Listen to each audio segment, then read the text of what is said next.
අද අපි මේ ඉන්නේ මන්දාරම් නුවර view point එක. කියන්නේ මුළු මන්දාරම් නුවරම පේන ලස්සනම ස්ථානයක්.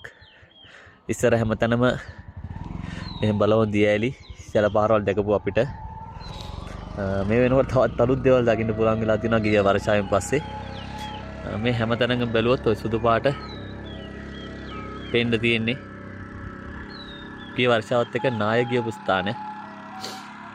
තව විශාල ප්‍රමාණයක් පේන්න තියෙනවා. දැන් වැස්ස පොඩ්ඩ අඩු වෙලා තියෙන නිසා වේල්ලා හොඳට පේන මට්ටමටපත් වෙලා තියෙනවා.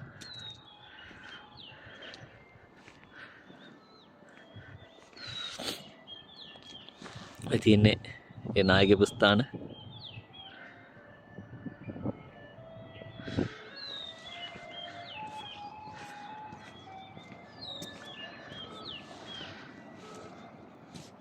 කඳුවැටේ ලීලි ස්ථානවලත් පහළ ස්ථානවලත්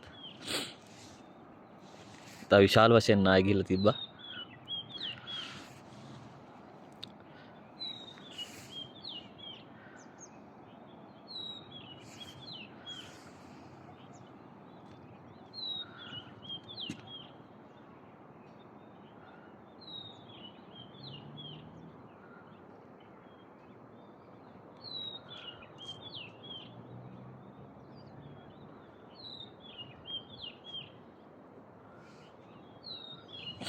මේ වෙනකොට සියලුම දේවල් මගේ ඇරලා ගිහිල්ලා තියෙනවා.